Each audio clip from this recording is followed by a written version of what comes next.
Assalamualaikum warahmatullahi wabarakatuh. Halo teman-teman semua, apa kabar?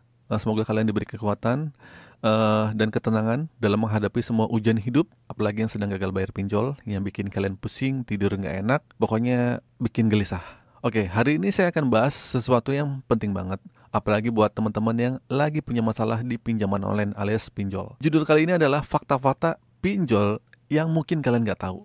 Ada hal-hal yang sebenarnya nggak pernah mereka jelaskan secara gamblang ke nasabah. Nah, terutama buat kalian yang sedang dalam posisi gagal bayar atau telat bayar. Pokoknya simak video ini sampai habis. Ini penting.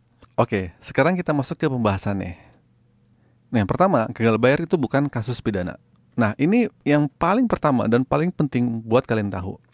Pinjol itu urusannya perdata, bukan pidana. Artinya apa? Kalau kalian sedang gagal bayar, itu bukan kejahatan yang bikin kalian ditangkap polisi atau masuk penjara, itu nggak bisa.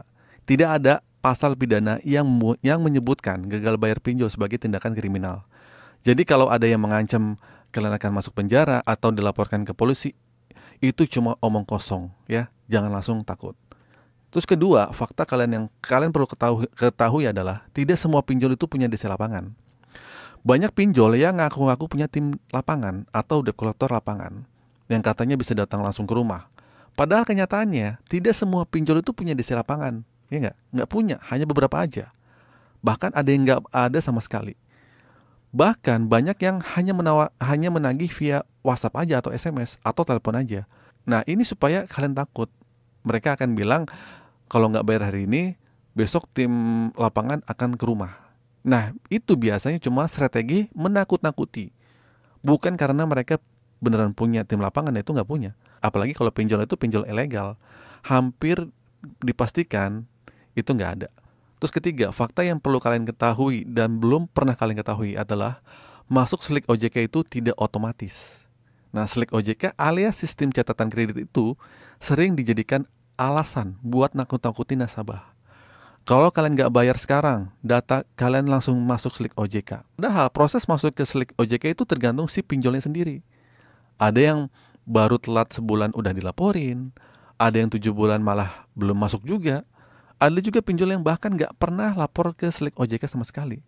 Kenapa? Karena lapor slik OJK itu adalah hak dan wewenang masing-masing pinjol, bukan sesuatu yang otomatis terjadi.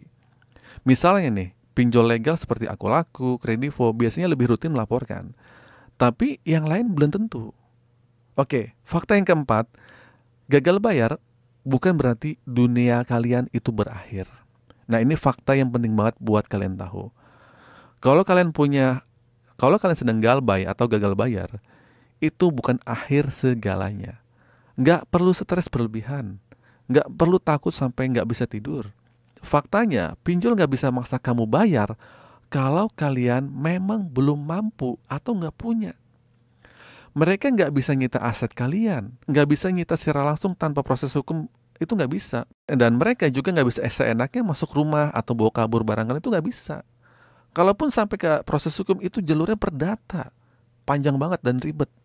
Dan prosesnya bisa makan waktu, mungkin berbulan-bulan bahkan bertahun-tahun. Ya nggak? Terus fakta yang kelima yang perlu kalian ketahui, kalian itu nggak sendirian. Banyak yang senasib, jutaan orang di Indonesia gagal bayar. Ya nggak? Pokoknya intinya kalian tuh nggak sendirian. Banyak orang yang sedang mengalami hal yang sama. Banyak video-video saya yang ribuan orang yang nonton dan juga banyak channel-channel lain yang mungkin ratusan ribu yang nonton. Artinya kan banyak juga orang yang gagal bayar. Nah, itu yang menggambarkan banyak yang mengalami hal yang sama. Banyak yang sedang mengalami kesulitan setelah pandemi kemarin karena ekonomi yang sulit, PHK di mana-mana dan banyak sebagainya. Dan ini harus kamu tanamkan ya. Tidak perlu malu, tidak perlu merasa hina. Yang penting kalian tetap berusaha cari jalan keluar. Pelan-pelan sesuai kemampuan. Oke, kesimpulannya, mungkin ini sebagai penutup dan pesan penting buat kalian. Jangan gampang takut. Jangan gampang percaya sama ancaman. Tetap kuat, tetap semangat. Dan yang paling penting, jangan pernah tergoda sama jasa joki pinjol, jasa penghapus data, atau jasa abal-abal yang ujung-ujungnya malah nipu kalian. Kalau memang belum bisa bayar, ya nggak apa-apa. Fokus dulu ke kebutuhan pokok kalian, ke anak istri kalian, ke kehidupan sehari-hari kalian. Jangan lupa banyak-banyak berdoa, mungkin salawat, istighfar, mungkin juga sedekah. Karena jalan keluar masalah itu bukan hanya karena dari usaha duniawi, tapi juga dari doa dan pertolongan dari Tuhan kalian, dari Allah. Amin ya Rabbal Alamin. Terima kasih sudah menyimak video ini sampai akhir. Semoga video ini bisa menenangkan hati kalian dan bisa bantu kalian berpikir jernih. Jangan lupa share ke teman-teman kalian yang mungkin sedang membutuhkan. Akhir kata dari saya, Assalamualaikum warahmatullahi wabarakatuh.